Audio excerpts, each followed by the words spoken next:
से बड़ी खबर आपको देंगे। वन नेशन वन इलेक्शन पर बहुत बड़ी खबर है। सूत्रों के हवाले से ये बड़ी खबर है कि वन नेशन वन इलेक्शन सरकार लागू करेगी। कोविंद कमेटी ने वन नेशन वन इलेक्शन पर सिफारिश की है।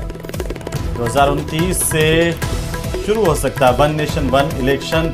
सूत्रों के हवाले से इस वक्त की सबसे बड़ी खबर आ रही है और इसी कार्यकाल में एनडीए सरकार इसे लेकर के बिल लाएगी। ये बड़ी खबर, इस वक्त की बहुत बड़ी खबर है। न्यूज 18 राजस्थान पर इस वक्त की सबसे बड़ी खबर हम आपको बता दें, वन नेशन वन इलेक्शन को लेकर के इस वक्त की बड़ी जानकारी। वन नेशन वन इलेक्शन सरकार लागू करेगी और इसी सत्र में इसे लेकर एनडीए सरकार बिल ला सकती है। सूत्रों के हवाले से ये बहुत बड़ी जानकारी सामने आ रही है और बताया जा रहा है कि वन नेशन वन इलेक्शन सरकार जो है वो लागू करेगी और साथ ही साथ आपको ये भी बता दें कि यही कार्यकाल रहने वाला है एनडीए का जब ये बिल जो है वो लाया जाएगा। और चलिए अब बात करेंगे दिल्ली की सियासत की, जहां पर दिल्ली शराब घोटाला केस में जमानत पर रिहा हुए आम आदमी पार्टी के प्रमुख और दिल्ली के मुख्यमंत्री अरविंद केजरीवाल ने बड़ा दांव चला है। उन्होंने 2 दिनों के बाद मुख्यमंत्री के पद से इस्तीफा देने की घोषणा की है और इतना ही नहीं, केजरीवाल ने समय से पहले दिल्ली में चुनाव कराने की मांग की है, जिस पर अब बीजेपी हमलावर है। माना जा रहा है कि लोकसभा चुनाव में दिल्ली की सभी सीटों पर हार के बाद अरविंद केजरीवाल ने पार्टी को पॉलिटिकल प्रेशर से निकालने के लिए यह बड़ा दांव चला है। आपको रिपोर्ट दिखाते हैं।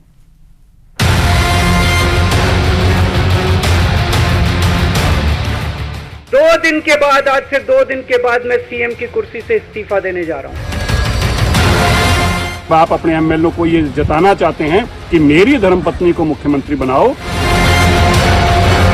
आरोप जो भारतीय जनता पार्टी के द्वारा लगाए जा रहे हैं वो दिल्ली की जनता प्रचंड बहुमत देकर ध्वस्त करेगी। मंत्री जी अग्नि परीक्षा से गुजरने के लिए तैयार है। ये केवल एक नाटक है, जनता की अदालत में उन्होंने रख दिया है। पूरा प्लान ये है कि अब सुनीता केजरीवाल को मुख्यमंत्री बनाना है। दिल्ली के शराब घोटाले में मुख्यमंत्री से लेकर उप मुख्यमंत्री तक जेल चले गए। आम आदमी पार्टी के बड़े बड़े नेता नप गए। अब उसी शराब घोटाले में जेल से बाहर आए मुख्यमंत्री अरविंद केजरीवाल ने बड़ा दांव चला है और भ्रष्टाचार के मामले में जमानत पर रिहा होने के बाद अग्नि परीक्षा देने के लिए तैयार हो चुके हैं और 2 दिन बाद इस्तीफा देने वाले। इसके पीछे की वजह है शराब घोटाले में भ्रष्टाचार का आरोप लगना, सुप्रीम कोर्ट से सशर्त जमानत मिलना, मुख्यमंत्री दफ्तर नहीं जा सकते हैं, सचिवालय नहीं जाने की शर्त है, फाइल पर दस्तखत नहीं कर सकते। इसी वजह से उन्होंने 2 दिनों के बाद दिल्ली के मुख्यमंत्री पद से इस्तीफा देने की घोषणा की है और समय से पहले चुनाव कराने की मांग की है। दोस्तों,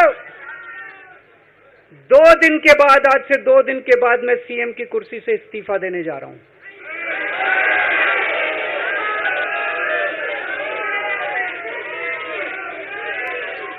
और मैं तब तक सीएम की कुर्सी पे नहीं बैठूंगा जब तक जनता अपना फैसला ना सुना दे। मैं जनता के बीच में जाऊंगा, गली गली में जाऊंगा, घर घर में जाऊंगा और जब तक जनता अपना फैसला ना सुना दे कि केजरीवाल ईमानदार है, तब तक मैं सीएम की कुर्सी के ऊपर नहीं बैठूंगा। आज से कुछ महीने बाद चुनाव है, दिल्ली के चुनाव है। मैं जनता को निवेदन करना चाहता हूं, अपील करना चाहता हूं, अगर आपको लगता है केजरीवाल ईमानदार है, मेरे पक्ष में वोट दे देना। आज से कुछ महीने बाद चुनाव है, दिल्ली के चुनाव है। मैं जनता को निवेदन करना चाहता हूं, अपील करना चाहता हूं, अगर आपको लगता है केजरीवाल ईमानदार है, मेरे पक्ष में वोट दे देना। अगर आपको लगता है केजरीवाल गुनहगार है, मेरे को वोट मत देना। अब ऐसा क्या हो गया जो जेल से रिहाई के बाद अरविंद केजरीवाल ने न केवल इस्तीफा देने का ऐलान कर दिया है, बल्कि दिल्ली में समय से पहले चुनाव कराने की भी बात कही है। इस्तीफे के ऐलान के पीछे क्या अरविंद केजरीवाल की कोई मजबूरी है या फिर उनका गेम प्लान है? क्योंकि केजरीवाल के ऐलान के साथ ही दिल्ली की राजनीति में सबसे बड़ा सवाल ये है, आखिर अगला मुख्यमंत्री कौन होगा? तो पहला नाम सुनीता केजरीवाल का है, जो अरविंद केजरीवाल की पत्नी है। उसके बाद राघव चड्ढा, आतिशी और सौरभ भारद्वाज का नाम है। इस रेस में मनीष सिसोदिया को इसलिए शामिल नहीं किया गया क्योंकि वो भी जमानत पर हैं। हालांकि दिल्ली की राजनीति में जो कुछ भी चल रहा है उस पर बीजेपी पूरी तरह से हमलावर है। बाहर आए हैं तो जेल में रह के तो आपने इस्तीफे की बात की नहीं, बाहर आके इस्तीफा देने की बात क्यों हो रही है? और ये 48 घंटे बाद की बात क्या है? देश और दिल्ली की जनता जानना चाहती है 48 घंटे का राज क्या है, 48 घंटे में क्या क्या सेटल करना है।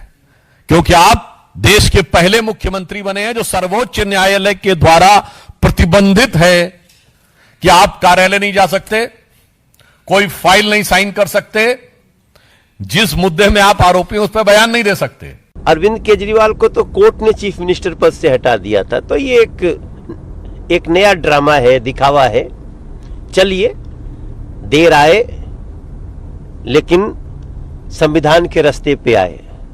होना तो ये चाहिए था कि जिस दिन आप जेल जा रहे थे, इस देश के इतिहास में जब भी चीफ मिनिस्टर जेल जाने की नौबत में आया है तो उसने इस्तीफा दिया है ताकि प्रदेश चलता रहे।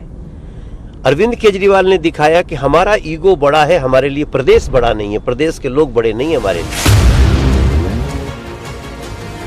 यानी खुद को कट्टर ईमानदार कहने वाले केजरीवाल की छवि को शराब घोटाले की वजह से डेंट लग चुका है। बीजेपी बेहद आक्रामक है, ऐसे में केजरीवाल ने इस्तीफे का दांव चल दिया है।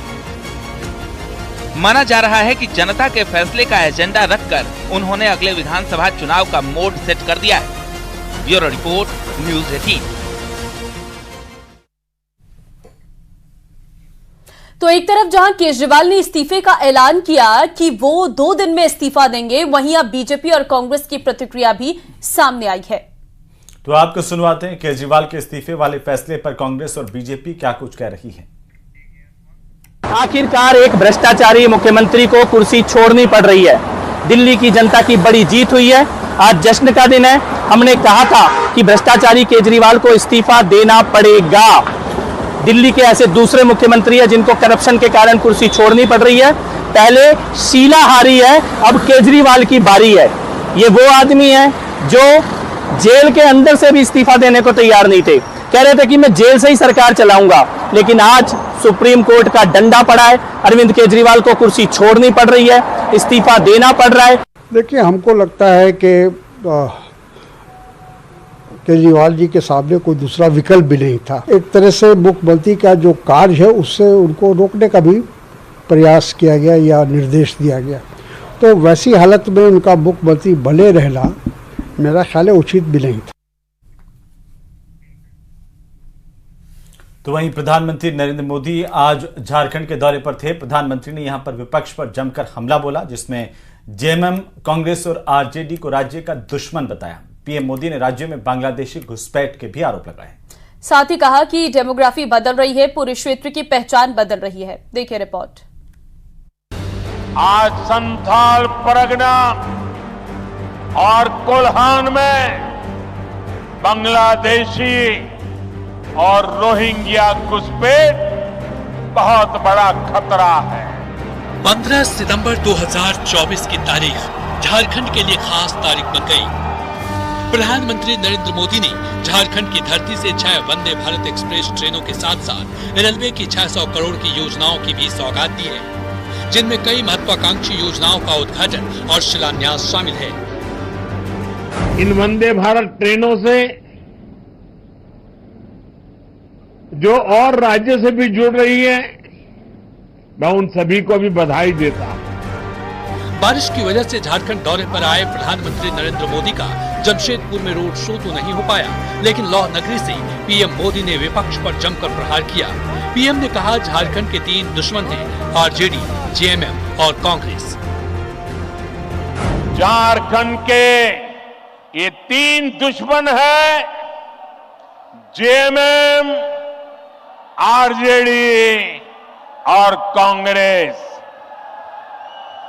झारखंड के निर्माण का बदला आज भी आरजेडी झारखंड से उतारती है और कांग्रेस को तो झारखंड से नफरत है ही। जमशेदपुर की धरती से पीएम मोदी ने झारखंड में बांग्लादेशी घुसपैठ का आरोप लगाते हुए जमकर हमला बोला। पीएम मोदी हेमंत सोरेन सरकार पर निशाना साधते हुए हुए कहा कि राज्य सरकार घुसपैठ नहीं मान रही है, जबकि संथाल कोल्हान में घुसपैठ बहुत बड़ा खतरा है। इससे डेमोग्राफी बदल रही है और पूरे क्षेत्र की पहचान बदल रही है। आज संथाल परगना और कोल्हान में बांग्लादेशी और रोहिंग्या घुसपैठ बहुत बड़ा खतरा है। इस पूरे क्षेत्र की पहचान, यहां की डेमोग्राफी बहुत तेजी से बदल रही है। झारखंड में इसी साल विधानसभा का चुनाव है और बीजेपी पूरी तरह से चुनावी मोड में आ चुकी है। इस वजह से पीएम मोदी का झारखंड दौरा बहुत खास हो जाता है।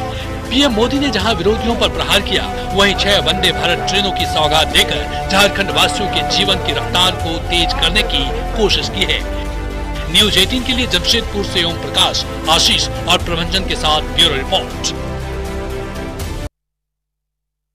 बहराइच में अब तक 5 आदमखोर भेड़िए तो पकड़े जा चुके हैं, लेकिन भेड़ियों का जो लगातार मामला है बढ़ता हुआ, वो आखिर समझ में नहीं आ रहा। इसी बीच गांव में खौफ और दहशत का माहौल भी है। तो वहीं गांव के लोगों से मिलने के लिए सीएम योगी आदित्यनाथ भी पहुंचे और आखिरी बचे भेड़िए का रेस्क्यू नहीं तो गोली मारने का आदेश दे दिया गया है।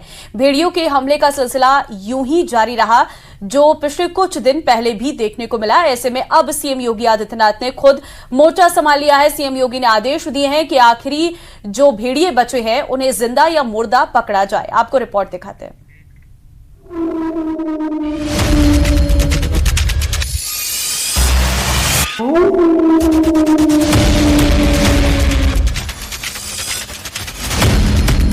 यहाँ पे जो रेस्क्यू किया गया है, इसमें 5 भेड़िए अब तक रेस्क्यू किए गए हैं और एक अभी ऐसा है जो पकड़ा नहीं गया है।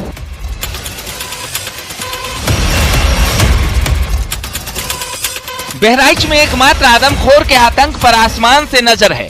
लंगड़ा सरदार को पकड़ने के लिए चप्पे चप्पे पर मुस्तैदी है और उन पीड़ित परिवार को भी मदद पहुंचाई जा रही है जिसने अपना बेटा खोया, जिसके सिर से मां का साया छिन गया, जिसके मासूम बच्चे भेड़िए के हमले से घायल हो गए।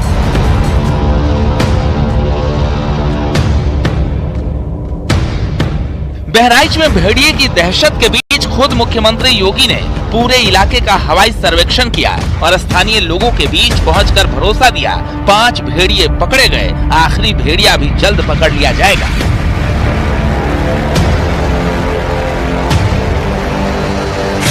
यहाँ पर एक किले हमारी यहाँ पर 165 की टीम वन विभाग की यहाँ पर है, जो उन्हें हर प्रकार से पहली प्राथमिकता है कि भेड़िए को रेस्क्यू किया जाए। थर्मल ड्रोन भी यहाँ पर 4 लगाए गए हैं और ये प्रयास है कि किसी भी स्थिति में रेस्क्यू हो, लेकिन अगर वह जिस रूप में हिंसक है, जनहानि कहीं करता हुआ दिखाई देता, तो उससे पहले जो जनहानि करें तो उसको शूट करने के भी आदेश दिए गए हैं। लेकिन ये अंतिम विकल्प है, इससे पहले तमाम अन्य विकल्पों पर भी कार्य किया जा रहा है। पिछले करीब 1 महीने से बहराइच के लोग खौफ में हैं। बच्चा बच्चा भेड़िए की दहशत से डरा सहमा है। ऐसे में सीएम योगी ने खुद मोर्चा संभाला और मदद के लिए गांव वालों के बीच पहुंच गए। पिछले 2 महीने में इस क्षेत्र में 8 जनहानि देखने को मिली, जो 20 से 25 किलोमीटर के दायरे में ये हुआ है।